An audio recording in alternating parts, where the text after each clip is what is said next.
المصطفى ذو رفة وضوافا وذكره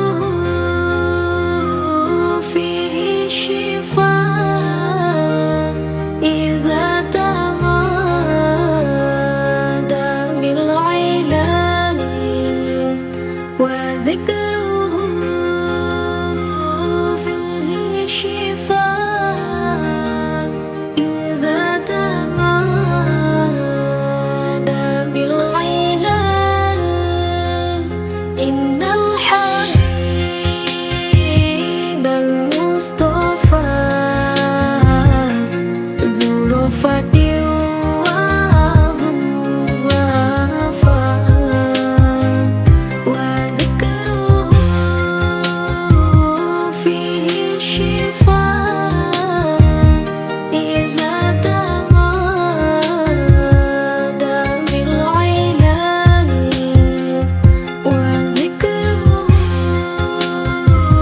فيه شفاء إذا تمادى بالعلل نلنا به طول المدى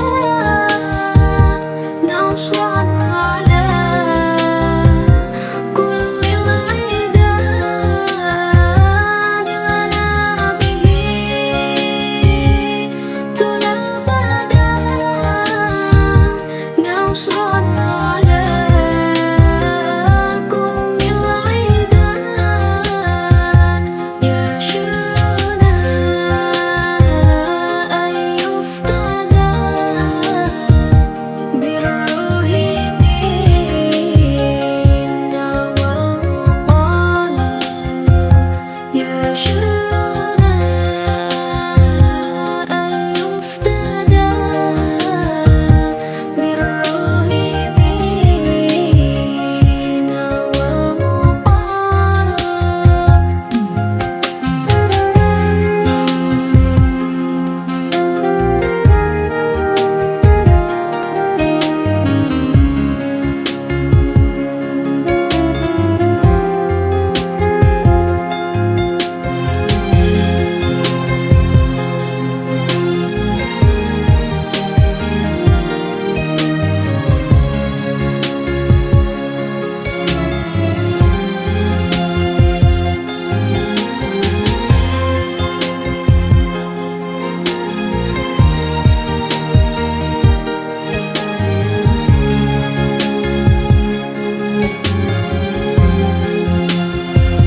طارت له أرواحنا دامت به أفراحنا طارت له أرواحنا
Ya lal waqan ya lal waqan ya lal waqan ya lal waqan hubul waqan bilal iman wa la takun bilal iman inhadu abdal waqan ya lal waqan ya lal waqan ya lal waqan hubul waqan bilal iman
انهدوا أهل الوطن يا للوطن يا للوطن يا للوطن قوم الوطن من الإيمان ولا تكون من الإيمان انهدوا أهل الوطن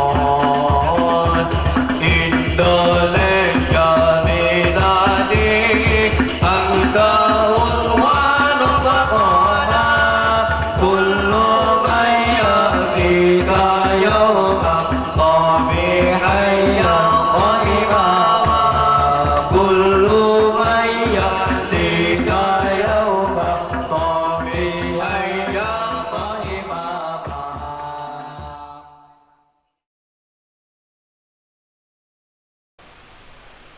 Assalamualaikum warahmatullahi wabarakatuh. أعوذ بالله من الشيطان الرجيم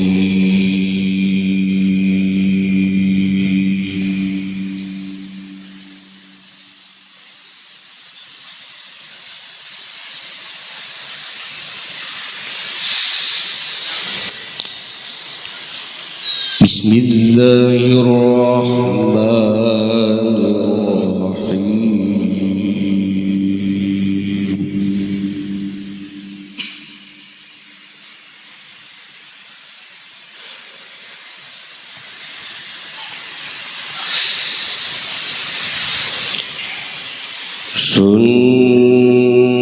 سنة من قد أرسلنا قبلك من رسلنا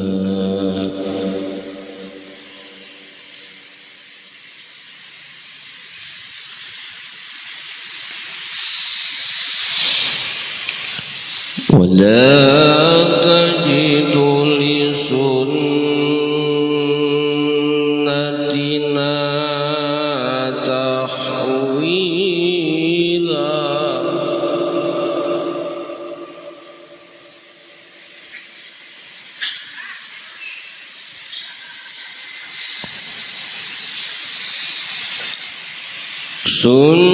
سنة من قد أرسلنا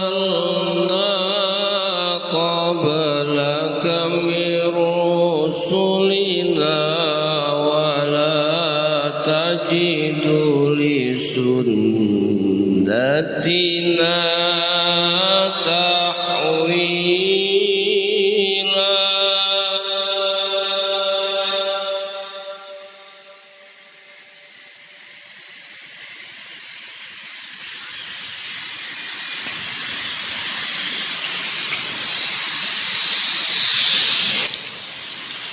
أقم الصلاة لدلوك الشمس إلى غسق الليل وقرآن الفجر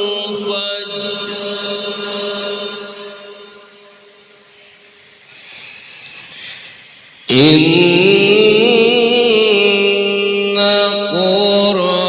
قرآن الفجر كان مشهودا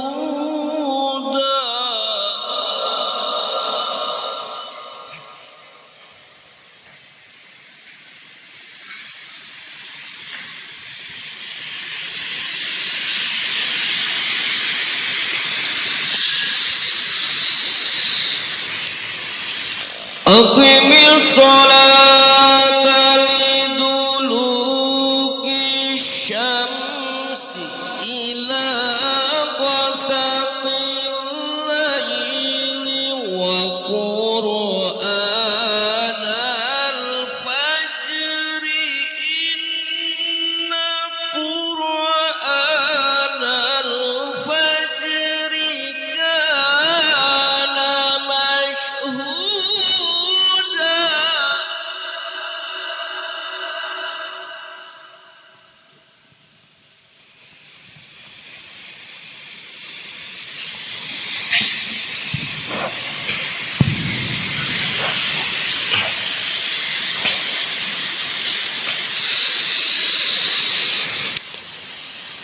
Aqimis sholata liduluki syamsi ila ghasaqil laili wa qur'anal fajri inna qur'anal fajri kana mashhuda.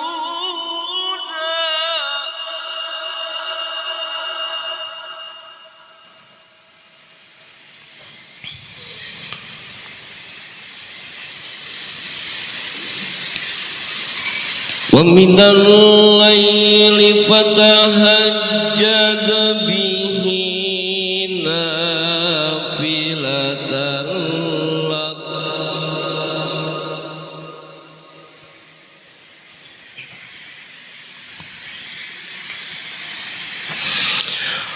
عسى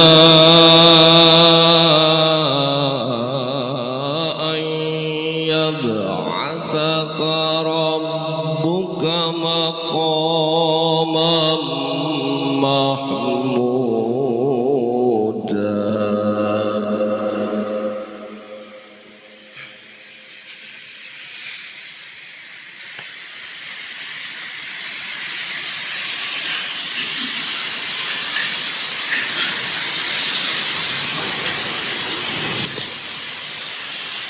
ومن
ألا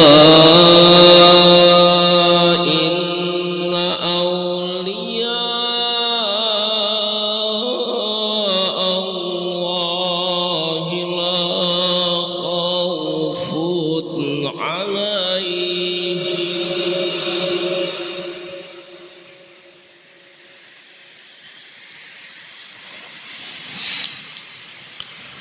لا خوف عليهم ولا هم يحزنون.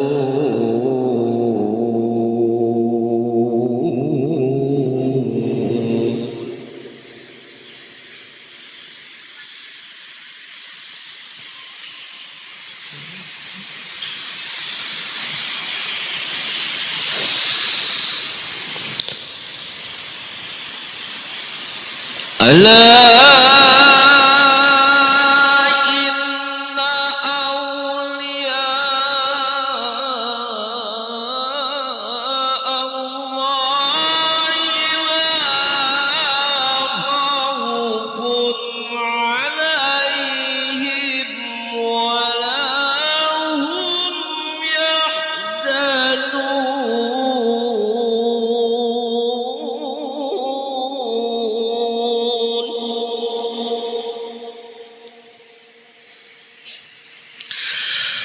الذين آمنوا وكانوا يتقون.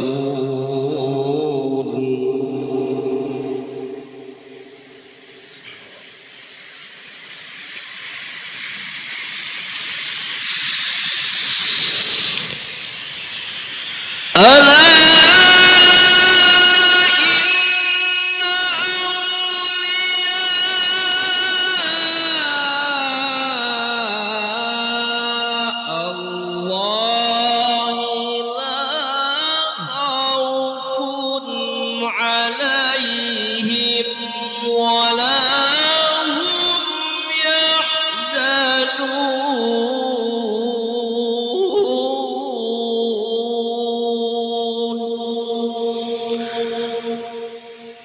Sadaqallahul azim. Wassalamualaikum warahmatullahi wabarakatuh. Acara berikutnya adalah sambutan. Dan sambutan yang pertama akan disampaikan oleh atas nama Ketua Panitia Pelaksana Khaul Masyayikh Pesantren Kananga dan silaturahmi alumni serta alim ulama dan umarok seprovinsi Banten kepada Kanda Kiai Haji Ahmad Nur Khalid, kami persilahkan. Assalamualaikum warahmatullahi wabarakatuh. Alhamdulillah wassalatu wassalamu ala rasulillah wala haula wala quwata illa billah, amma ba'du. Yang kami muliakan orang tua kami, guru kami Kiai Haji Tubagus Abdul Hakim, yang kami muliakan Wakil Republik Indonesia yang ke-13 Al-Mukarram Kiai Haji Ma'ruf Amin yang sebentar lagi akan hadir di tengah kita. Yang saya muliakan Bapak PJ Gubernur Provinsi Banten yang sudah hadir, Bapak Tabar. Yang kami muliakan para kiai, para alim ulama yang hadir dan berkenan untuk hadir di tempat kami. Kami ucapkan selamat datang dan terima kasih atas kehadiran para kiai, para hadirin hadirat sekalian. Kami panitia Haul Masyayikh Pesantren Kananga dan temu alumni serta silaturahim alim ulama umarok Provinsi Banten mengucapkan beribu-ribu maaf apabila dalam penyambutan ini banyak sekali kekurangan dan ketidaksopanan yang Bapak, Ibu, para alim ulama, para kiai, para hadirin hadirat terima. Kami mohon maaf untuk itu. Kemudian kami sampaikan bahwa acara ini adalah rangkaian dan hari ini adalah puncak dari acara Haul Masyayikh yang telah kita mulai dari kemarin. Kita mulai dengan kegiatan khitanan massal dan kemudian dilanjut dengan wisuda Al-Miftah. Terus semalam dilanjut lagi dengan temu alumni pesantren Kananga, dan sekarang adalah acara puncak.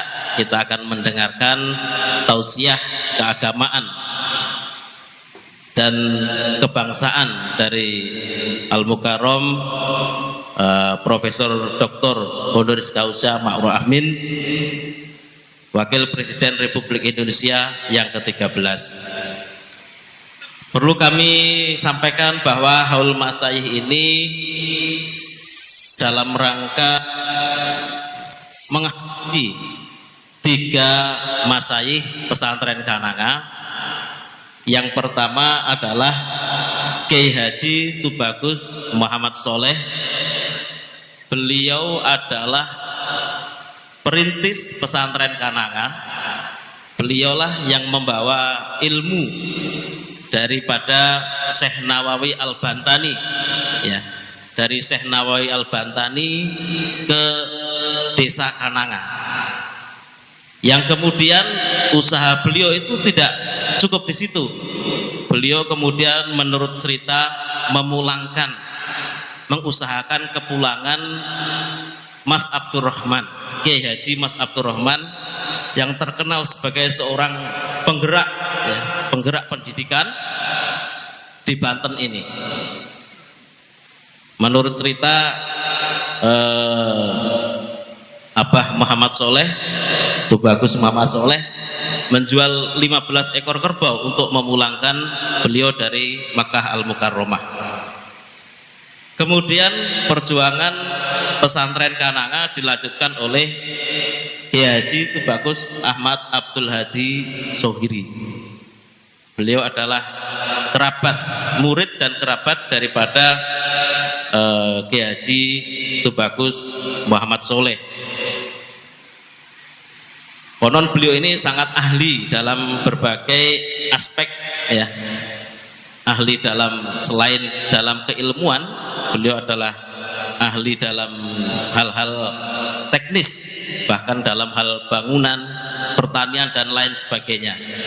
Beliau dikenal memiliki karakter yang kuat, sehingga konon dulu di desa Kananga ini semua orang malu kalau nggak pakai sarung karena pengaruh dari Kiai Haji Ahmad Abdul Hadi Sohiri. Kemudian pesantren Kananga generasi ketiga dilanjutkan oleh menantu beliau, yaitu Kiai Haji Tubagus Abdul Mukti yang wafat pada tahun 1991. Bersama beliau ini pengembangan pesantren Kananga terus dikembangkan, ya, terus dikembangkan bersama putra putri beliau. Nah, dan kemudian dilanjutkan dengan sekarang dipimpin oleh orang tua kami, Kiai Haji Tubagus Abdul Hakim. Jadi pesantren Kananga ini kurang lebih sudah diperkirakan itu tahun 1871, ya, berdirinya. Mungkin sudah 1,5 abad gitu, ya. Tahun 1871 itu adalah perkiraan tahun di mana Syekh Nawawi Al-Bantani mulai mengurangi jadwal ngajinya karena beliau punya konsentrasi untuk mengarang kitab, gitu, ya. Jadi pada tahun-tahun itu jadwal ngaji beliau mulai hanya pagi, ya, pagi sampai zuhur gitu. Nah, selain itu waktunya Syekh Nawawi Al-Bantani banyak digunakan untuk mengarang kitab.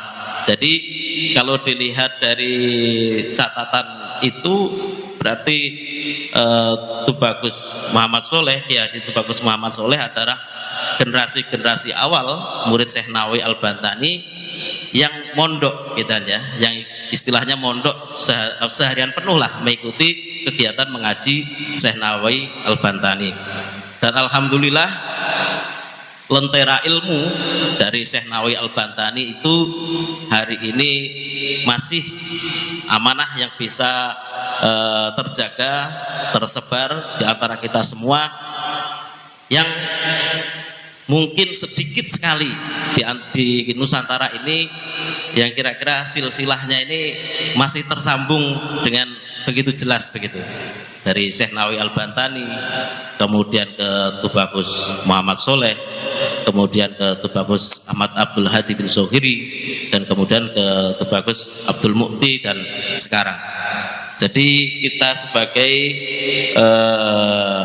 orang yang menerima dari sekian rantai pengetahuan yang beliau sampaikan ke kita, ini sudah selayaknya untuk berterima kasih dengan sebaik mungkin, dengan terus belajar, dengan terus mengamalkan ilmu yang beliau ajarkan, beliau sampaikan kepada kita, dan tidak lupa kita mengirimkan doa, ya, kepada beliau.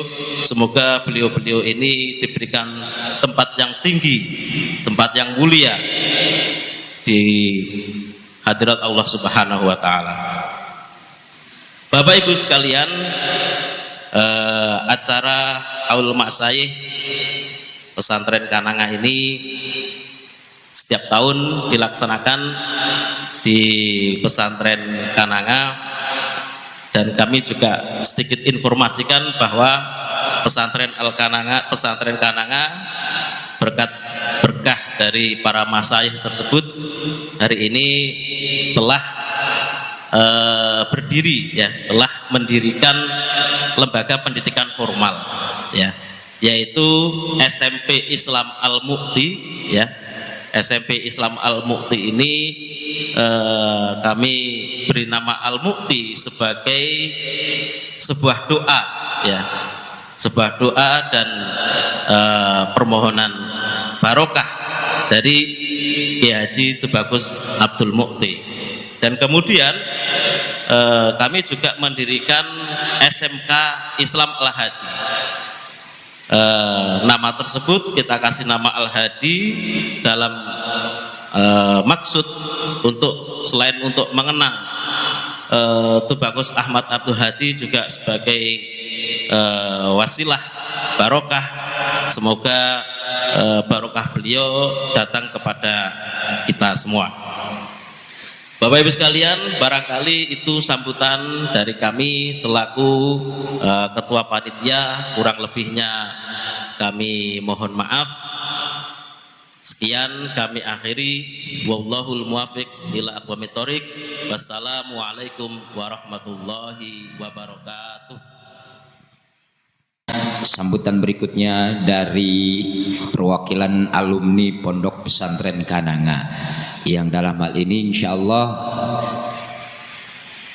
akan disampaikan oleh Bapak Kiai Haji Aden Baihaqi.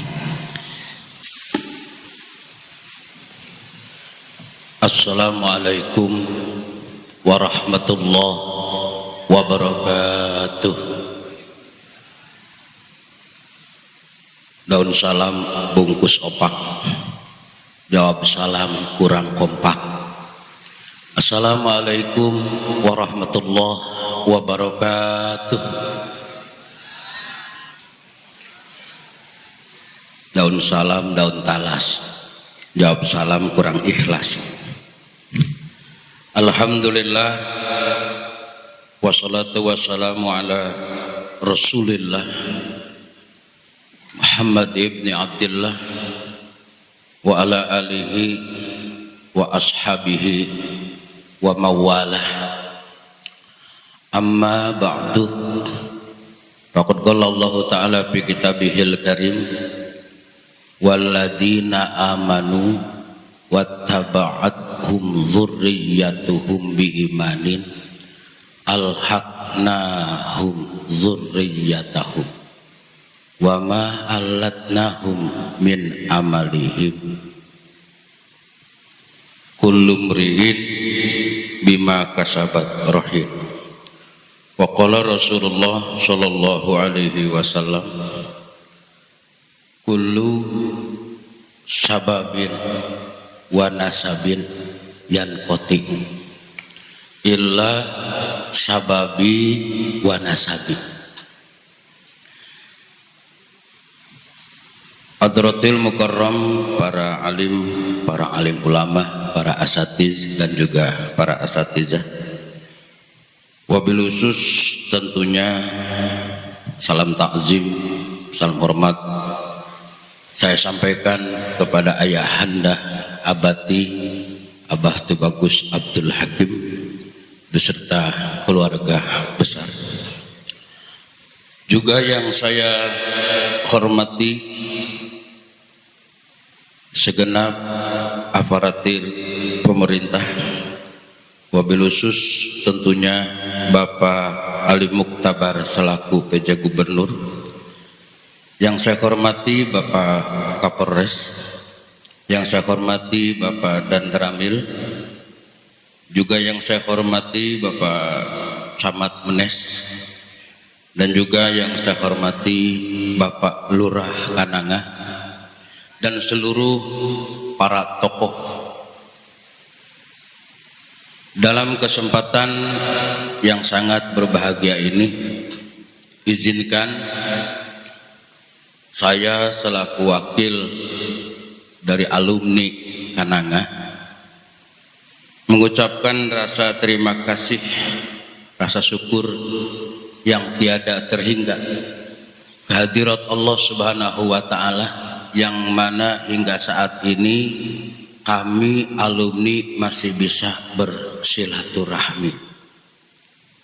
Tentunya kita berharap mudah-mudahan bukan saya saja, kita semua senantiasa diberikan sehat walafiat. Nah yang enggak nyebut amin besok sakit. Mudah-mudahan semuanya sehat walafiat, punya rezeki halal dan barokah, punya ilmu yang manfaat, diberikan istiqomah dalam ibadah, bertambah dalam makrifat, besok kelak kita husnul khatimah. Mudah-mudahan kita semuanya bisa masuk di dalam surganya Allah Subhanahu wa ta'ala. Pertanyaannya adalah, pengen masuk surganya hadirin ini mau sekarang apa besok? Jamaah hadirin yang sama-sama dirahmati Allah Subhanahu wa ta'ala, kenapa kami para alumni dari tahun ke tahun mengadakan reuni? Ini memiliki sebuah dasar. Mungkin kalau kita membaca surah At-Tur, di situ dikatakan walladzina amanu wattaba'athum dzurriyyatuhum biimanin alhaqnahum dzurriyyatahum. Orang-orang yang beriman lalu diikuti oleh zuriyahnya, diikuti dengan keimanan, maka kami akan satukan mereka di surganya Allah Subhanahu wa ta'ala. Tujuan kami berbolak-balik sebagai alumnus Kananga adalah ingin dianggap, dihisab, dihitung sebagai nasab daripada guru kami, Abah Bagus Abdul Hakim, Abah Bagus Abdul Mu'ti. Kenapa kami berbicara soal nasab? Karena sesungguhnya di dalam tafsir Ruhul Bayan, ketika kita berbicara tentang humul warisun, ahli waris itu terbagi dua golongan. Pertama adalah duniawiyah, yang kedua diniyah. Kalau ahli waris duniawiyah juga terbagi dua cabang, bisa nasabiyah, bisa sababiyah. Kalau sudah nasabiyah berarti ada bapak, ada ibu, ada kakek, ada nenek, ada uyut, ada jangga wareng, ada bau, terus kesononya unyu-unyu. Jadi di dalam menentukan satu nasab kurang pas kalau cuman hanya menyebutkan satu ke atas tanpa adanya keterangan siapa bapaknya, siapa ibunya, lahir di mana, dimakamkan di mana. Kalau cuman hanya di satu sampai ke atas, jangankan orang lain yang meragukan, sebetulnya diri sendiri ragu. Ada juga yang disebut dengan nasab duniawiyah tapi sababiyah, pernikahan namanya. Begitupun pula dalam nasab diniyah. Nasab diniyah juga terbagi dua, satu sababi, dua nasabi. Apa itu sababi? Turun temurunnya ilmu dari Kanjeng Rasulullah Shallallahu Alaihi Wasallam kepada para sahabat. Saya tidak perlu menjelaskan tentang silsilahnya karena waktu serama singkat.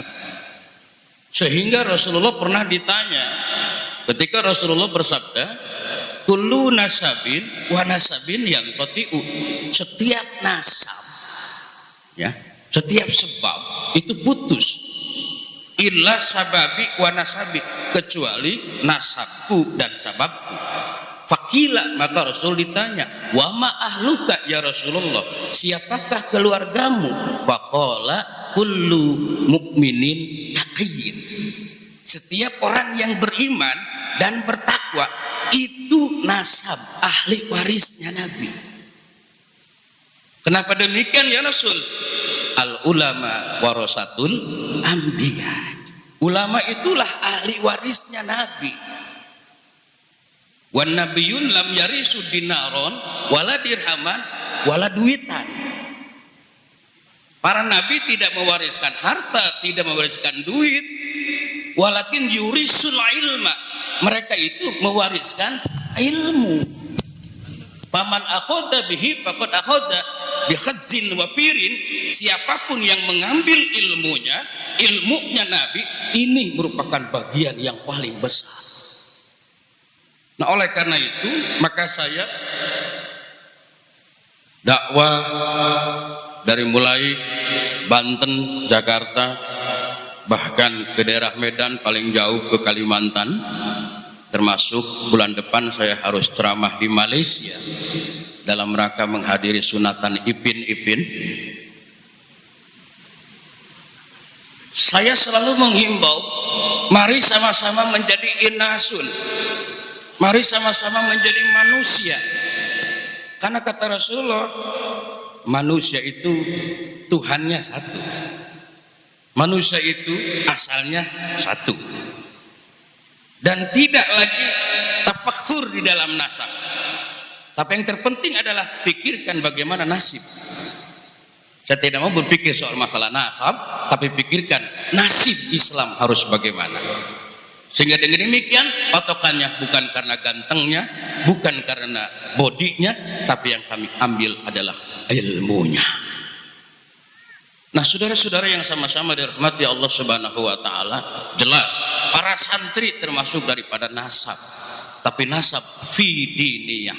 Makanya kami berulang kali berbolak-balik dalam setahun kami kumpul, ada yang sanggupnya kemisan kami hadir. Itu kenapa? Kami pengen mempertahankan nasab kami. Suatu saat nanti kami diakui dari nasab Kananga. Dan hadirin sama-sama rahmati Allah, saya juga mohon doa kepada semua, karena kemarin tanggal 22 adalah Hari Santri Indonesia. Kami berharap Bapak mendoakan kami, semoga Allah memberikan kekuatan kepada kami sebagai alumnus, sebagai santri, bisa melaksanakan tugas-tugas pokok santri dimanapun kami berada. Karena kami hidup sebagai solusi. Menurut saya, ulama dimanapun adalah partner pemerintah. Kenapa? Pemerintah butuh kekuatan, pemerintah butuh ketenangan, dan ketenangan itu ada dalam ibadah. Maka dakwah kami dimanapun adalah menyerukan agar seluruh umat Islam mengamalkan ibadah-ibadah yang ditetapkan di dalam Islam. Terbayang oleh kita, Pak, aneh dari Sabang sampai Merauke, kemudian Tanah Abang sampai Pulau Bangke, mereka berjamaah semua di masjid, Pak, tiap waktu sholat saja. Ini merupakan sebuah ketenangan. Dan Tuan Syekh Abdul Qadir Jailani selalu menjelaskan, berikan kekuatan kepada pemerintah, mereka butuh doa. Lebih baik kami demo kepada Allah ketimbang kami demo di Senayan. Kami harus mengumandangkan kalimat Allahu Akbar, bendera kami kibarkan, zuhur kelewatan. Dan itu yang terjadi di daerah Jakarta. Oleh karena itu, dengan segenap kerendahan hati, doakan kami selaku santri melaksanakan tugas-tugas pokok santri. Apa itu? Sin, salikun ilal jannah wa salikun ilallah. Tugas kami agar jangan berhenti, agar kami amalkan ilmu-ilmu yang sudah guru curahkan kepada kami dengan ikhlas, agar kami tetap belajar terus menempuh jalan surganya Allah, agar kami terus tidak bosan untuk menempuh jalan sampai menuju Allah. Tidak semua orang ketemu Allah, kita bisa masuk surga saja bersyukur. Yang kedua, tugas santri adalah naibatul masyayikh. Jadilah pengganti estafet perjuangan para alim ulama. Di punggung kami lah para alumni, para santri, ada naibatul masyayikh. Kami harus meneruskan perjuangan-perjuangan guru-guru kami. Kemudian kami juga harus huruf tak. Apa itu tak? Tazkiyatul nufus. Ketika kami berceramah, yang mendengar ini ribuan nafsu. Kalau kami belum mengolah nafsu, Maka ini yang terjadi adalah ceramah-ceramah yang menimbulkan kobaran-kobaran api. Sehingga izinkan kami untuk terus belajar bagaimana mengolah nafsu. Saya terkenang dengan omongan Abah semalam. Sesungguhnya manusia tergantung daripada keikhlasannya. Dan tanda ikhlas dalam berceramah, setelah selesai ceramah malah menimbulkan kontroversi, malah menimbulkan perdebatan. Pangdur di qalbihi al huwal khalis, tanyalah hatinya apakah sudah menemukan keikhlasan. Saudara-saudara yang sama-sama dirahmati Allah, ada sin, ada nun, ada ta, ada ro. Apa itu ro? Ro'patul khalaik. Kami ditebarkan dari Kananga, keluar dari Kananga, harus menjalankan, mengamalkan ro'patul khalaik. Sebarkan rahmat, sebarkan ketenangan. Jangankan manusia, perlakukan hewan pun dengan penuh keindahan. Dan itu semuanya tidak dididik kecuali di pondok pesantren Salafiyah seperti ini. Sehingga kami keluar menebarkan ketenangan. Dan yang terakhir, doakan kami agar bisa mengamalkan huruf ya, yazidu kulla yaumin ziyadatan wistifadatan. Perjuangan kami di luar tidak gampang. Ketika kami keluar, maka disitulah nilai alumni dipertaruhkan. Kalau kami semasa mondok pesantren kurang baik, wajar, namanya belajar. Tapi kalau nanti setelah keluar, apakah kami akan menjaga hal-hal semacam itu? Maka diperlukan adanya yazidu kulla yaumin ziyadatan. Dan kami berpantun. Pantun terakhir yang bisa kami sampaikan adalah padi huma di tengah ladang. Kok cakepnya cuma sendirian? Padi huma di tengah ladang. Bila ke pasar belilah talas. Tidak mudah jadi ulama. Doakan kami pandai bersabar dan ikhlas. Mungkin itu saja yang Aden sampaikan. Kebetulan nama saya Aden, ya. Jadi besok tidak perlu panggil saya Kiai, tidak perlu panggil saya Ustadz, cukup Aden saja. Jadi kalau mau kemana-mana, Assalamualaikum Den. Saya bersyukur karena semua pangkat di Indonesia cuman panggilan dari masyarakat. Cocok. Jadi Kiai mungkin karena hidup di Indonesia, mungkin hidup di Jawa. Dipanggil Gus itu orang Jawa, putra dari Kiai dipanggilnya Gus. Saya ceramah di Madura, Madura Kiai dipanggilnya Bundere. Bundere. Nah kalau seandainya di Sunda panggilannya AA. Makanya jangan aneh kalau ke Bandung ada AA Gim. Tapi kalau Cianjur panggilannya Aang. Betawi panggilannya Mu'alim. Banten Abuya. Sumatera Buya. Nusa Tenggara Timur Tuan Guru. Di Kramat Tunggak Buaya. Orang Arab datang ke Indonesia mual daekeun dipanggil Kiai, da aing mah lain urang Sunda, aing mah lain urang Indonesia, mual daekeun dipanggil AA, moal dipanggil age moal. Ngan kebiasaan mereka panggilannya adalah Habib. Jadi Habib itu panggilan bagi orang yang menguasai ilmu untuk dakwah. Kalau masalah dzurriyyah itu mendingan kita ngaji secara ilmiah. Oke, itu saja yang bisa saya pesankan. Mohon maaf yang sebesar-besarnya. Kalau ada sumur di ladang boleh kita menumpang mandi. Mudah-mudahan umur panjang kita bisa berjumpa lagi. Kalau ada burung nuri, burung merpati dan burung gagak, itu mah nama burung.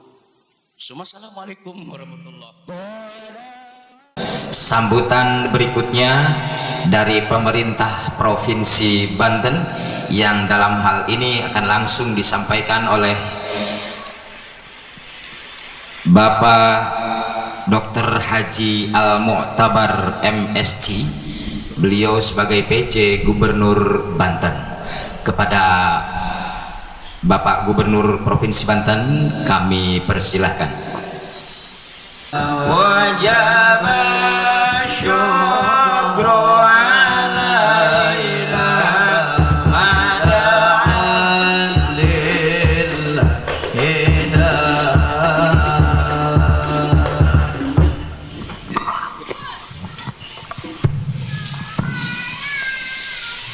Bismillahirrahmanirrahim. Assalamualaikum warahmatullahi wabarakatuh. Selamat pagi, salam sejahtera untuk kita semua.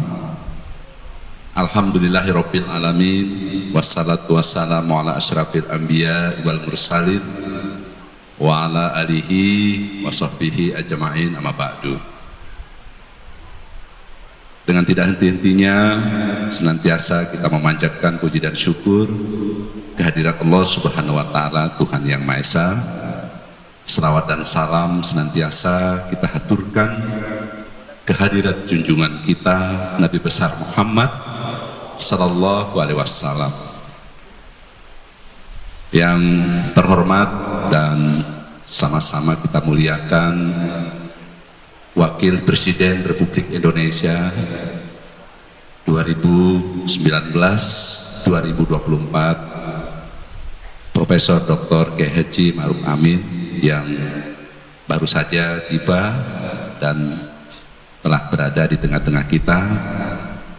Kita menyampaikan salam kepada yang mulia Wakil Presiden Republik Indonesia dan tentu atas nama pemerintah daerah dan kita semua mengaturkan terima kasih kepada beliau yang berkenan untuk hadir dalam haul kita ini, dan insya Allah kita selalu mendoakan juga beliau selalu sehat dan juga tetap memberikan panduan, arahan, pencerahan kepada kita semua. Insya Allah bangsa Indonesia dan tentu kita masyarakat Banten ada di dalamnya dengan 8 kabupaten kota selalu akan berikhtiar untuk membawa kemaslahatan bagi masyarakat, karena satu tujuan utama kita adalah kesejahteraan rakyat. Yang saya hormati, saya banggakan Kiai Saibul Bait, para alim ulama, cerdik pandai, segenap warga yang berkesempatan hadir di pagi hari yang berbahagia ini, dan tentu saya hormati pemerintahan di Kabupaten Pandeglang ini. Ada Pak Dandim tadi, ada Pak Kapolres, Forkompimda Kabupaten, dan tentu Pak Camat, Lurah atas perkenan bersama kita di pagi hari menjelang siang hari ini. Ini sebuah hikmah kita dapat bersama bersilaturahmi, dan insya Allah kita semua selalu di jalannya Allah Subhanahu wa taala, Tuhan yang Maha Esa. Alim ulama yang saya hormati, saya banggakan, dan tentu ibu-ibu yang berkesempatan hadir. Kita pemerintah daerah Provinsi Banten, alhamdulillah kerukunan terjaga. Kita selalu bersama-sama, berbagai helatan-helatan nasional kita selalu menjadi ukuran diantaranya bahwa kita ini memiliki stabilitas daerah yang baik, yang mantap istilahnya. Nah, sering saya melaporkan ke Bapak Wakil Presiden bahwa ikhtiar-ikhtiar seperti itu pemerintah hadir, khususnya kita bersama tokoh-tokoh agama, tokoh-tokoh masyarakat yang kita perlu terus-menerus bergandengan tangan. Dan kita ini Provinsi Banten, karena banyak hal dari ketokohan-ketokohan, kasepuhan-kasepuhan kita dari kesejarahan yang panjang terus berkontribusi. Bahkan Banten ini bagian dari pembentuk Indonesia. Kalau kita simak riwayat-riwayat kesejarahan, jadi Banten itu dengan segenap cendikia-cendikianya, alim ulamanya berperan luar biasa dalam pembentukan Indonesia. Ini juga tadi menyimak ceramah dari Kiai, memaknai haul kita ini, sehingga ini sebuah tradisi baik yang harus kita bina, kita pupuk, kita pertahankan, sehingga kita dengan bersilaturahmi saling mengingatkan dalam jalan kebaikan. Dan itu memang prinsip-prinsip dasar kita, utamanya dalam keislaman, di mana Islam rahmatan lil alamin. Tadi juga saya menyimak kesejarahan panjang kawasan ini, paling tidak 150 tahunan membentuk sistem-sistem nilai, alumni-alumninya yang luar biasa.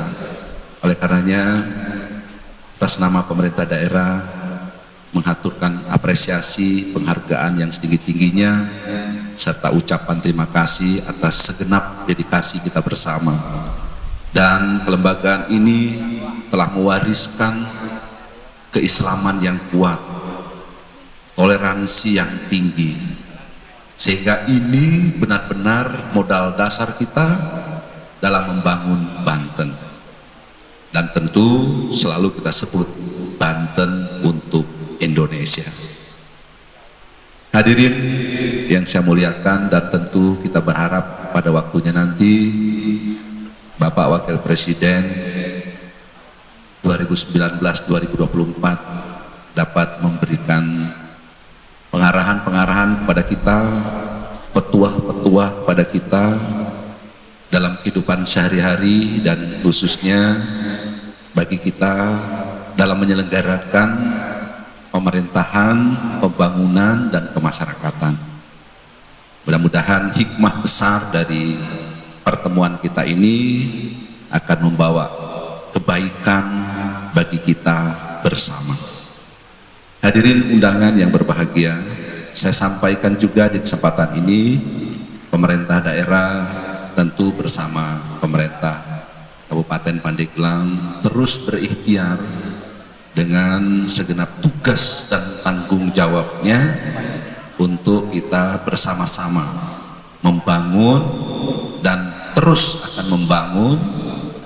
Ada banyak hasil yang telah dicapai, tapi tentu masih lebih banyak lagi hal yang harus kita capai ke depan, dan kita harus terus bersama-sama membangun itu sesuai dengan tugas dan tanggung jawab kita. Secara kelembagaan, pesantren ini tentu pusat-pusat pengajaran, ilmu pengetahuan, teknologi.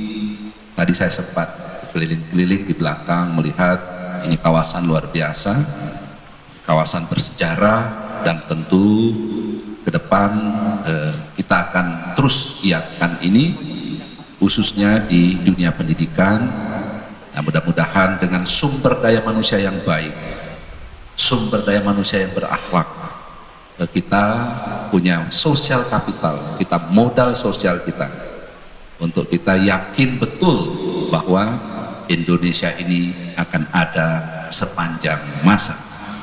Dan tentu Banten dengan 8 kabupaten kotanya berada di dalam itu dengan kesejahteraan bersama. Itu hal-hal yang dapat saya sampaikan di kesempatan yang berbahagia ini. Selamat untuk kita bersama, khususnya Sahibul Bait yang telah mengikhtiarkan bagi kita dapat bersama di tempat yang berbahagia ini, bersilaturahmi.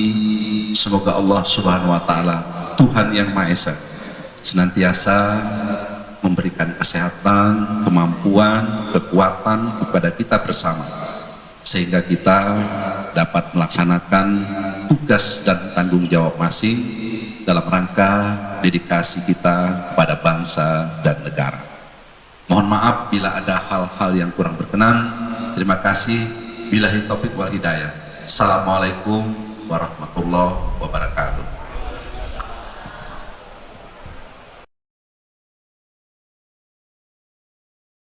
Doa itu penting. Doa itu penting, bukan tidak penting.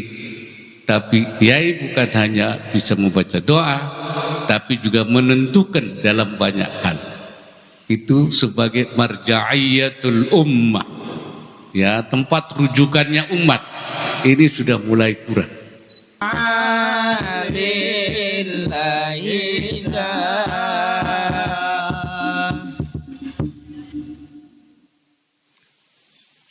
Assalamualaikum warahmatullahi wabarakatuh. Bismillah walhamdulillah wassalatu wassalamu ala rasulillah wa ala alihi wa sahbihi wa mawala. Subhanaka la ilma lana illa ma 'allamtana innaka antal alimul hakim. Allahumma rzuqna al-ma'arif ar-rabbaniyah wal lataif ar-rahmaniyah wal asrar ar-rabbaniyah wal waridat al-ilahiyah wal mawahib al-ikhtisasiyah wal ulum al-laduniyah wa ballighna rutbat al-ihsan wa wahdat ash-shuhud walhamdulillah rabbil alamin.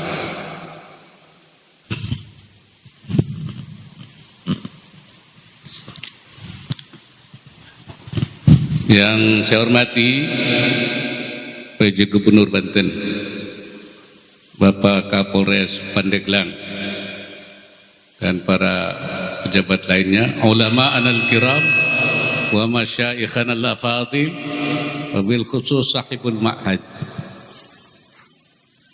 sahibul fadilah Kiai Haji Tubagus Abdul Hakim, Kiai Haji Encep Farakhi, Kiai Haji Aman Sairi, Kiai Haji Zamzam Yusuf, Kiai Haji Tubagus Zaki Gofran, Kiai Haji Dr. Enci Zarkasi,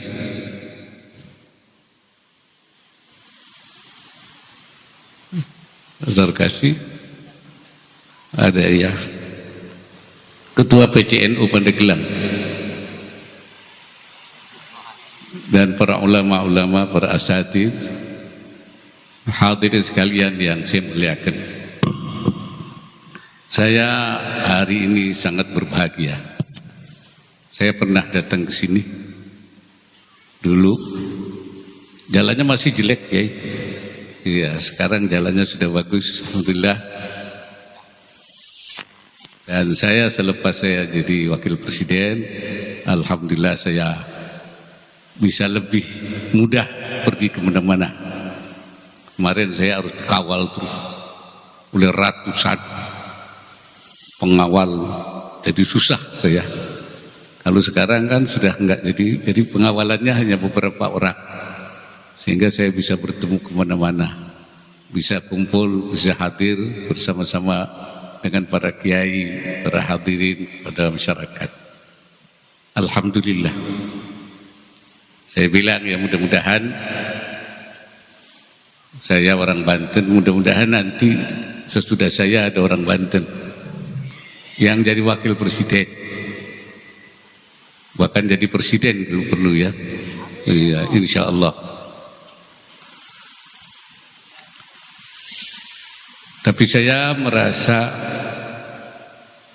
seperti saya kembali setelah melepaskan tugas dari presiden, kembali ke habitat saya, ke lingkungan saya, kepada kiai, para asatidz, dan saya ingin kembali dalam rangka hari ini untuk pertama kali saya sudah jadi wakil presiden, berkumpul dengan para kiai semua itu.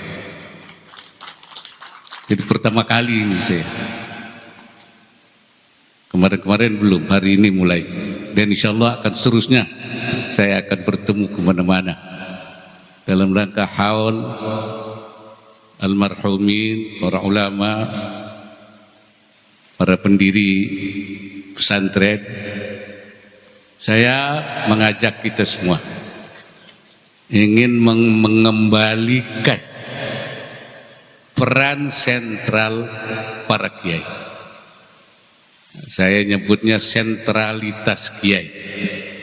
Kenapa? Karena sentralitas kiai sudah mulai kurang. Dulu semua apa-apa itu kepada kiai. Mau dagang juga datang ke kiai, betul? Mau nikah datang ke kiai. Mau usaha datang kiai.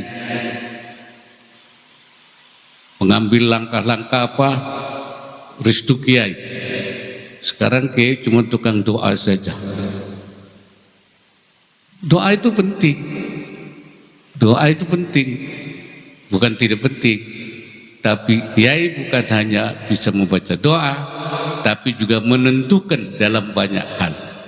Itu sebagai marja'iyatul ummah. Ya, tempat rujukannya umat. Ini sudah mulai kurang. Dulu yang menggerakkan misalnya Geger Cilegon itu kiai, betul. Hadratus Syekh Hasyim Asy'ari ketika Belanda mau datang mau menjajah kembali, pada waktu itu tentara belum terkonsolidasi, polisi belum terkonsolidasi, Belanda mau datang. Yang tampil siapa? Hadratus Syekh Hasyim Asy'ari membuat fatwa jihad pada tanggal 22 Oktober untuk melawan Belanda. Berjihad melawan penjajah adalah fardu ain, dan itu yang menggerakkan masyarakat. Terjadinya perang 10 November. Menginspirasi perang 10 November adalah fatwa jihadnya Hadratus Syekh Hasyim Asy'ari. Kalau tidak, kita belum tahu ketika itu suasana seperti apa. Ini peran sentral kiai pada waktu itu. Ketika negara goncang, pada zaman Bung Karno dulu, beliau tidak diakui sebagai presiden karena beliau tidak dipilih oleh rakyat. Dianggap Bung Karno tidak sah menjadi presiden. Ulama resah. Lalu presiden tidak sah, menteri agama tidak sah. Menteri agama tidak sah, naib kepala KUA tidak sah. Kalau kepala KUA tidak sah, menikahkan orang tidak sah. Wah, ini gawat ini. Gawat ini. Nah, nanti pengadilan agama tidak sah. Memutuskan cerai tidak sah semua. Wah, tidak ada yang sah semua. Oleh karena itu ulama bilang Bung Karno harus sah. Semuanya sah. Bagaimana caranya? Diberi kekuasaan oleh para ulama. Tauliyah namanya. Diangkatlah Bung Karno menjadi namanya itu waliul amri daruri bisyaukah. Nah, itu kiai itu pinternya begitu. Jadi supaya sah ditauliyah namanya, diangkat oleh para kiai namanya waliul amri. Waliul amri sudah sah, bisa membuat apa saja. Cuman kan waliul amri tidak memenuhi syarat Bung Karno. Takwanya kurang lah, gitu kira-kira begitu. Ah, sudah kasih embel-embel daruri, darurat. Kalau darurat ya dikurang-kurang sedikit ya disahkan. Namanya waliul amri daruri. Itu dalam fikih begitu. Kalau tidak ada dalam keadaan darurat.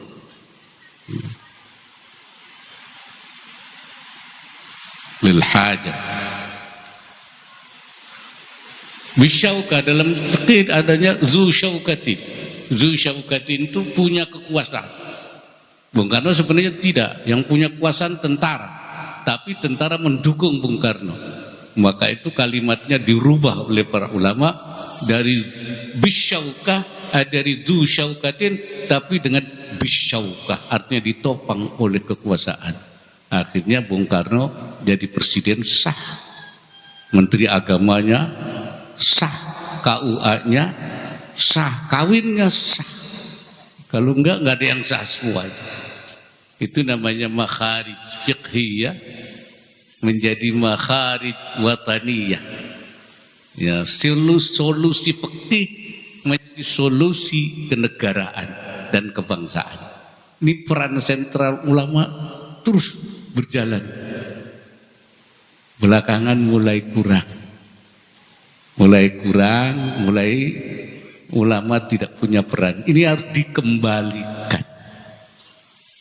Ya, harus kita berikan sentralitas kiai. Peran sentral kiai. Ada beberapa hal yang mesti kita betulkan.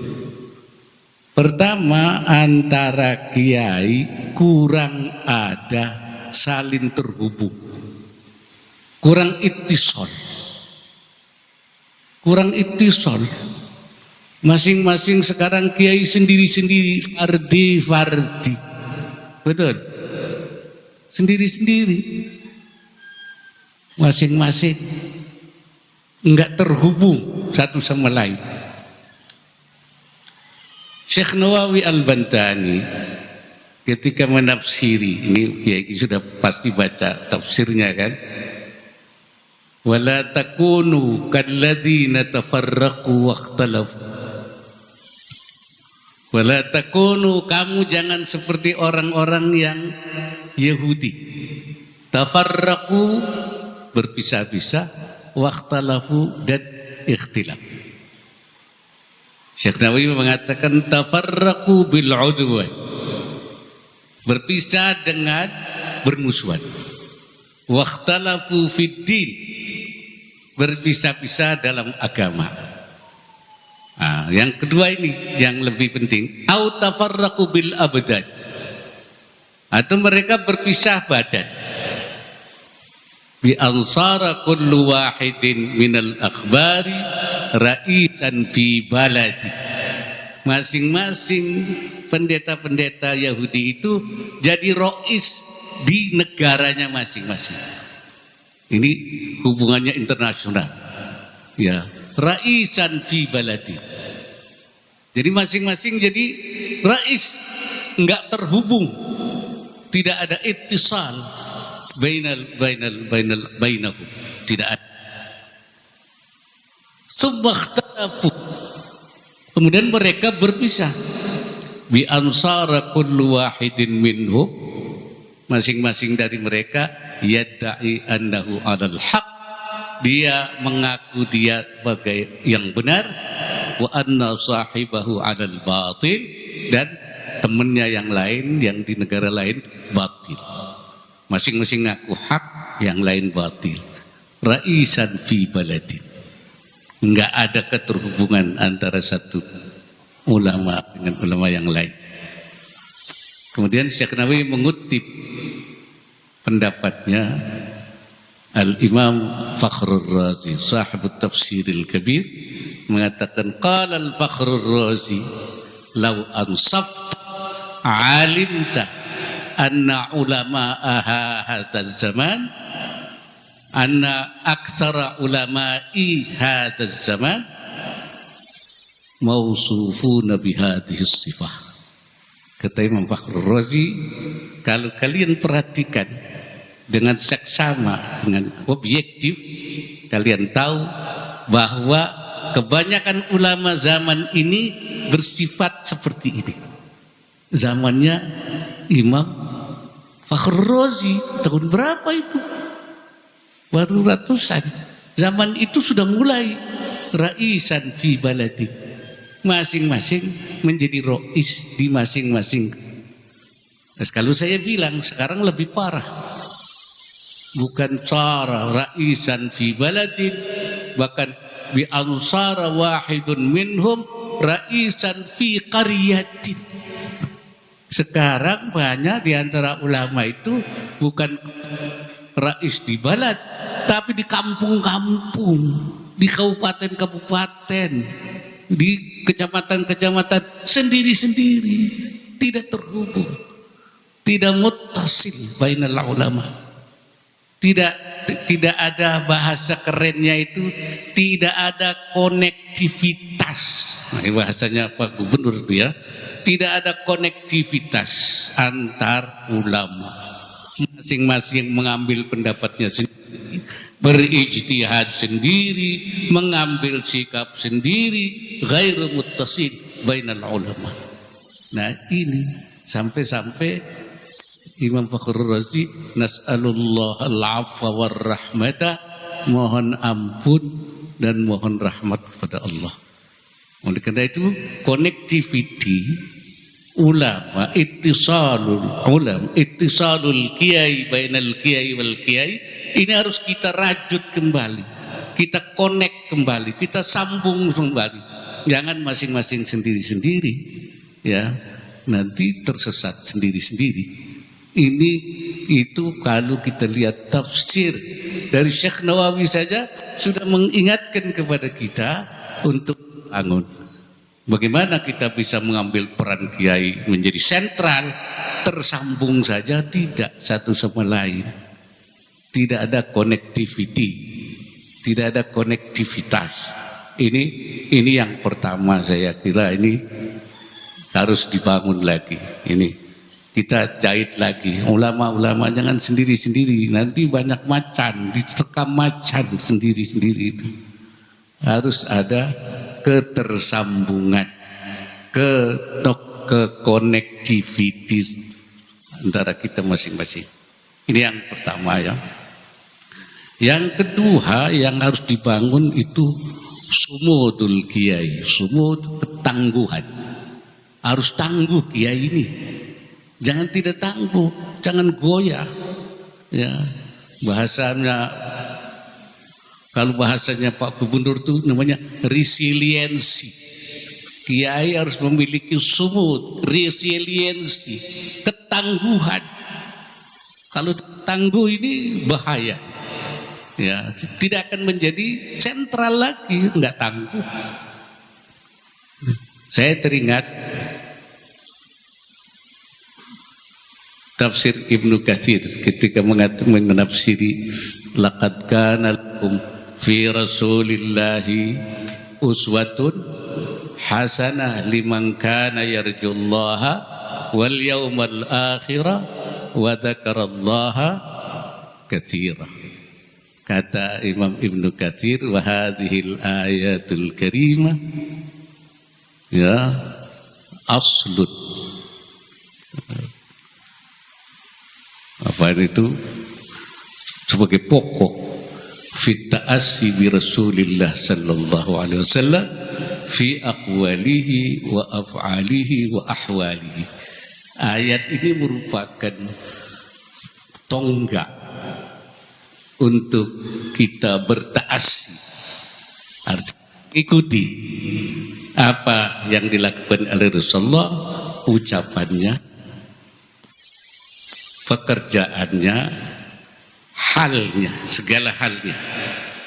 Wa bihadza, ini kata Imam Ibnu Katsir, amaran nasa bitta'asi bin nabi, memerintahkan supaya mengikuti Nabi Yaumal Ahzab. Karena ini ayat ini turun perang Ahzab. Perang Ahzab itu perang di mana kufar Quraisy membangun koalisi besar yang didukung oleh berbagai kelompok menyerang Nabi. Orang Yahudi Bani Quraidah ikut nyebrang. Orang munafik lari. Banyak orang Islam yang goyah karena diserang dari segala penjuru. Suratul Ahzab. Jadi itu ketika itu.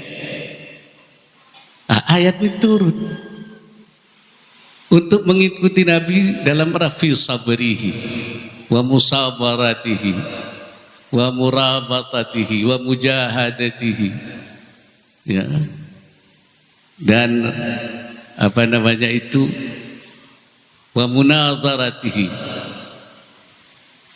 anillahi ta'ala,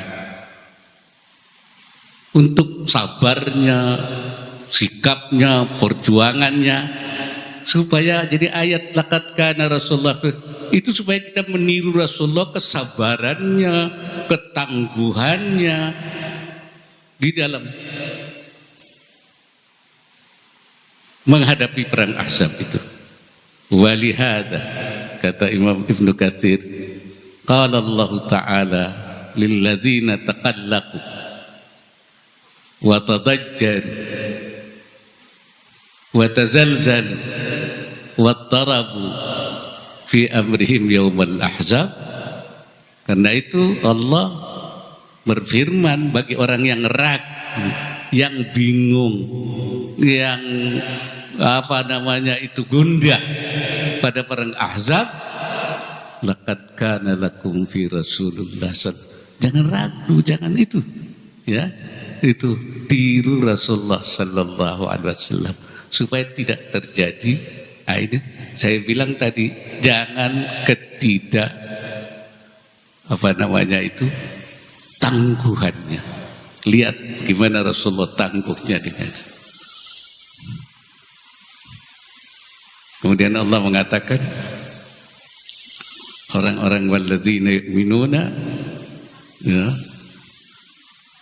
hadza ma wa'adana Allah wa rasuluhu wa sadaqallahu wa rasuluh. Ini janji Allah Subhanahu wa ta'ala yang dijanjikan itu. Ini jadi bagaimana ayat itu, ayat laqad kana lakum fi Rasulullah itu supaya kita menjadi tangguh, ya. Minal mu'minina rijalun sadaqu ma ahadu alaihi. Di antara mukmin ada orang-orang yang mereka tetap berpegang sadaqu ala ma ahadu alaihi, janji mereka sejak awal. Janji sejak mondok, sejak jadi santri itu enggak rubah-rubah dia. Sadaqu ma ahadullah alaihi. Ya. Wa minhum man qada nahbah, di antara ada yang sudah lewat, sudah beliau-beliau ini. Ini man qada nahbahu, sudah almarhumin qada nahbah. Mereka ma ahadullah. Sadaqu ma ahadullah. Wa minhum man yantadir, di antaranya masih ada yang sisa-sisa hidup kayak kita-kita ini. Tapi wa ma badalu tabdila, tidak mengubah. Wa ma badalu ay wa ma ahdahu, tidak mengubah janjinya, wala naqaduhu, tidak mengkhianati janjinya, semuanya tetap. Ini yang saya maksud, supaya para ulama, para kiai itu tetap istiqamah ala ma ahadu alaih, ya. Maka dikembalikanlah kini sumudul ulam, ketangguhan, sumudul kiai. Ini yang saya maksud, kiai, mengembalikan peran sentral kiai. Kalau enggak, tidak akan ada. Kiai tidak akan punya peran sentral lagi. Ini. Nah, yang ketiga ini penting. Apa itu? Membangun kembali gerakan politik kiai. Al-harakah as-siyasiyah al-kiaiyah. Kenapa? Karena sekarang sudah mulai lemah. Ya, kalau dulu peran politik kiai begitu hebatnya, menentukan, memberi arah-arah. Sekarang tidak. Kalau saya boleh membuat ibarat, laqad dha'afat al-harakah as-siyasiyah al-kiyaiyah bal kadat tamutu fi hadhil ayyamil akhir.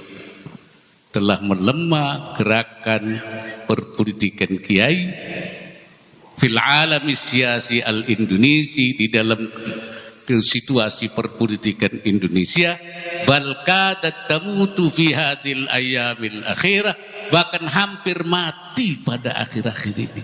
Hampir mati, enggak ada. Ada. Kenapa? Karena sudah hilang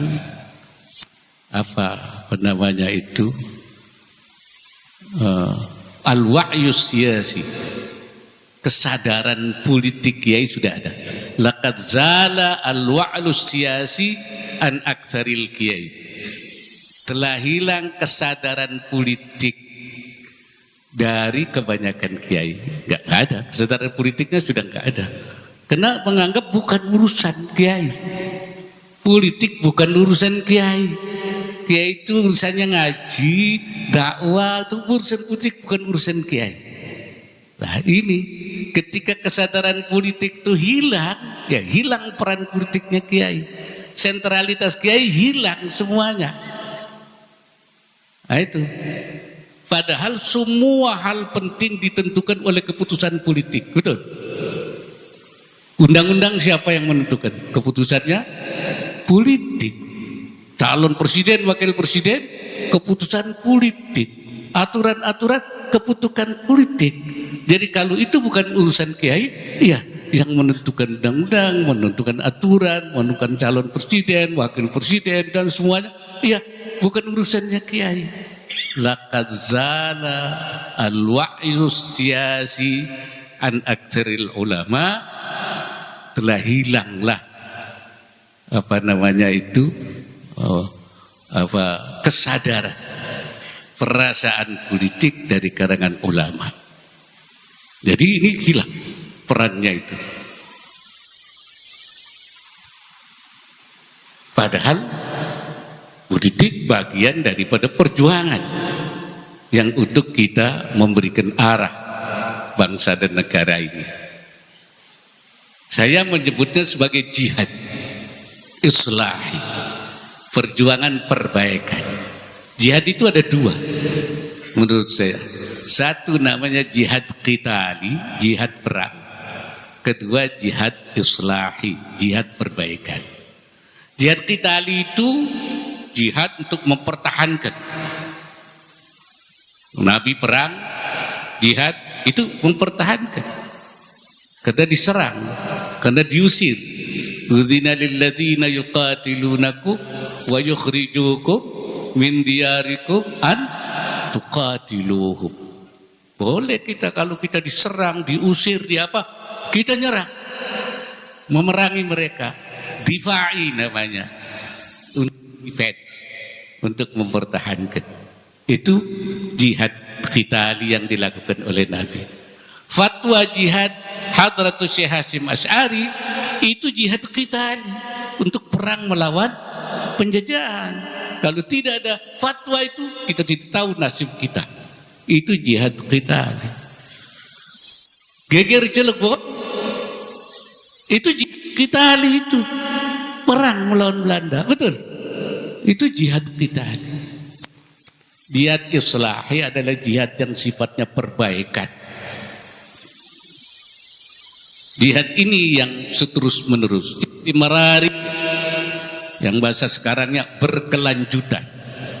Jihad yang sustainable, terus berkelanjutan, islahi namanya. Dan itu khatwah nabawiyah, langkah para nabi. Seperti dikatakan oleh Nabi Ibrahim alaihissalam, in uridu illal islah, in uridu illal islah mastata'tu. Saya tidak mengendaki kecuali al-islah, perbaikan. Mastata'tu. Jadi itu khatwah nabawiyah. Islah itu apa? Jihadun nafas, itu jihad islahi namanya. Ya, jihadun nafas itu jihad, malah disebut al-jihadul akbar, jihad besar. Ya, katanya itu raja'na minal jihadil asghar ilal jihadil akbar, pulang dari perang fisik, itu perang kecil, ilal jihadil akbar, kemudian perang besar, yaitu memerangi hawa nafsu, jihadun nafs. Jihad apa lagi? Jihad islah itu jihad dakwah. Wajahidhum bihi jihadan kabir. Perangilah, jihadilah mereka dengan jihad yang besar. Itu ayat ini ayat Makkiyah, maka itu jihadnya bukan qitali tapi jihad itu dakwiyah, jihad dakwah, jihad di sini. Kemudian jihad apa? Jihad tarbawi, pendidikan, itu jihad. Karena Allah Subhanahu wa taala mengatakan hendaknya tidak semua ya liunfiru kafah katanya. Hendaknya semua, jangan semua pergi berjihad qital, perang. Jangan semua nafaratul qital. Tapi Allah mengatakan falaula nafara min kulli firqatin min ta'ifatun minhum liyatafaqahu fiddin wal yundiru qaumahum idza raja'u la'allahum yahdharun. Jangan semua pergi berperang. Hendaknya sebagian dari kamu, ta'ifatun minkum, ya, nafara liyatafaqahu fiddin, dia pergi untuk bertafaqquh fiddin. Nafratut tafaqquh namanya. Jadi ada nafratul qital, pergi berjalan menuju qital perang, ada nafqatut tafaqquh, al-mutafaqqihina fiddin, liyatafaqahu fiddin. Ini juga nafratut tafaqquh, ini jihad. Ya. Ini penting. Kalau tidak nanti siapa yang menunjukkan? I'dadul mutafaqqihina fiddin, menyiapkan orang yang faham agama itu menjadi sesuatu perjuangan. Kalau tidak, siapa yang gantinya?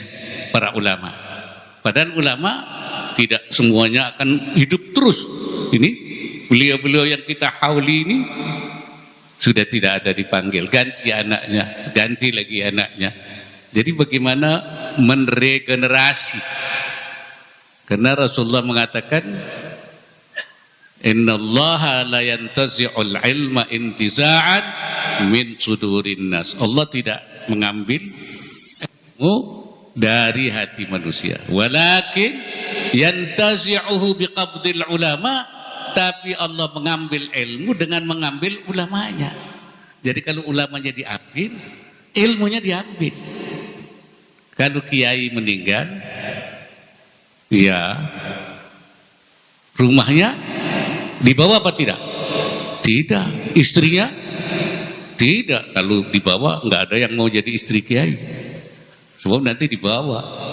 Sawahnya ditinggal, kebunnya ditinggal, ilmunya dibawa, ilmunya nggak ditinggal. Nah, kebawa ilmunya. Hatta idza lam yabqa alimun, kalau sampai tidak ada orang alim, ittakhadhan nas ru'usan juhala, maka orang akan mengangkat pemimpin-pemimpinnya orang yang bodoh-bodoh, juhal-juhal. Karena nggak ada kiai baru, nggak ada ustadz baru, nggak ada santri, nggak ada. Idza su'ilu aftau bi ghairi ilmin, kalau ditanya memberi fatwa tanpa ilmu, ya, fadallu wa adallu, mereka sesat dan menyesatkan. Dia jadi pemimpin, ditanya fatwa ini, fatwa itu, nggak pernah nyantri, ya kan? Apa jawabannya udah ngawur semua itu. Nah, disinilah. Maka itu jihadut tarbawi dalam i'dadul mutafaqqihin, menyiapkan orang yang faham agama, itu menjadi penting. Nah, yang keempat menurut saya jihad siasi. Jihadun islahiyun siasiyun. Jihad islahi yang sifatnya politik. Dengan melalui politik itu kita bisa memberikan pandangan-pandangan, arahan-arahan melalui institusi politik dan melalui keputusan-keputusan politik. Jihadun siasiyun islahiyun, tapi ulama bukan untuk kepentingan ulama, ya politiknya, tapi untuk limaslahatil jami', untuk kemaslahatan seluruhnya. Semuanya adalah rahmatan lil alamin, untuk rahmat untuk seluruh alam. bukan untuk semua orang Islam saja, bukan, untuk semua, limaslahatil jami', ya, untuk semuanya, karena semangatnya adalah semangat rahmatan lil alamin.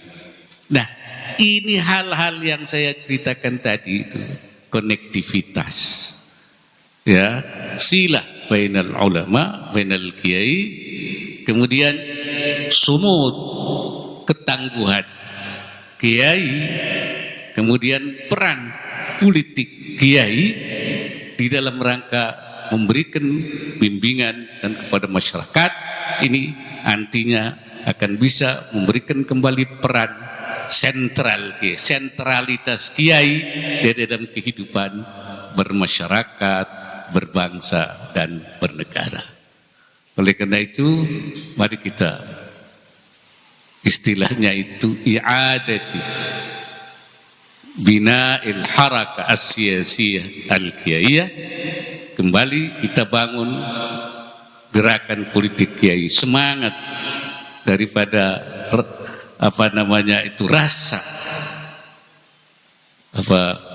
syuur atau al-wa'yu as-siyasi kita bangun, dan kemudian kita harapkan nantinya peran kiai akan kembali seperti yang dulu diperankan para salafun salih, ulama-ulama kita dulu yang begitu besar perannya dalam membimbing ummah, tidak saja dalam soal-soal keagamaan, tapi juga soal kemasyarakatan, soal kebangsaan, soal kenegaraan. Karena tujuan syariat besar itu yaitu maqasid syariah al-kubra. Tugas ulama itu adalah muhafazati maqasidil amma atau maqasid kubra li syariatil islamiyah, yaitu menjaga tujuan besar syariat Islam. Ini tugas kita, muhafazah. Apa saja? Saya kira ulama sudah hafal, yaitu hifdzuddin, menjaga agama. Betul? Hifdzul nafas, menjaga jiwa. Hifdzul aql, menjaga akal. Hifdzul nasl, menjaga keturunan. Wa hifdzul mal, menjaga harta. Dan ulama mutaakhirin menambah satu hifdzu lagi. Ya, di Mesir di mana ya itu? Apa itu? Hifdzul watan, menjaga tanah air. Jadi yang tadinya dulu 5 sekarang menjadi 6. Jadi hifdzu itu maqasidil amma li syariatil islamiyah, itu menjadi 6. Di samping hifdzu yang 5 tambah hifdzul watan, menjaga tanah air. Seperti fatwa jihadnya Hadratus Syekh, itu hifdzul watan, menjaga tanah air daripada penjajahan.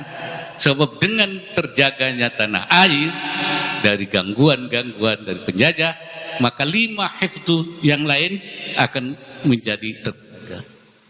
Kalau watannya sudah tidak ada, tidak dikuasai oleh orang-orang yang betul, maka hifdzu dinnya akan tidak terjaga, hifdzu nafasnya tidak terjaga, orang akan mudah ya dianiaya, dizalimi, dibunuh.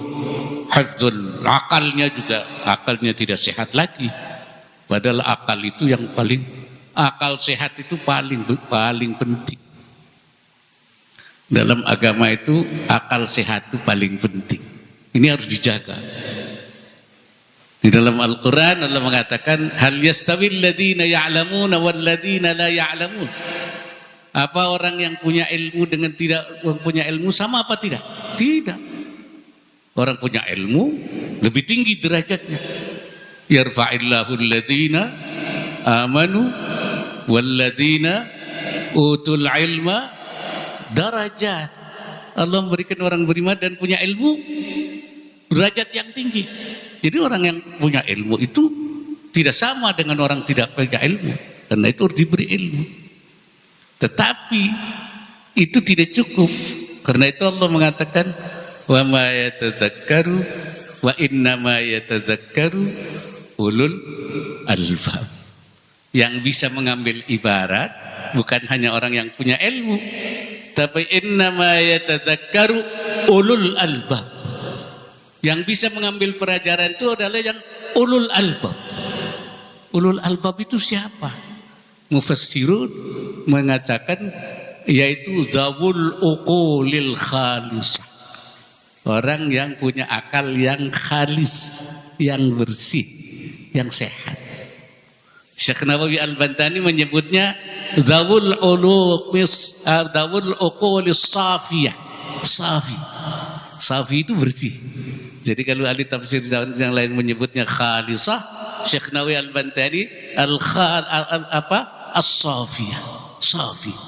Jadi bukan sekedar punya ilmu, tapi yang punya hati yang sehat.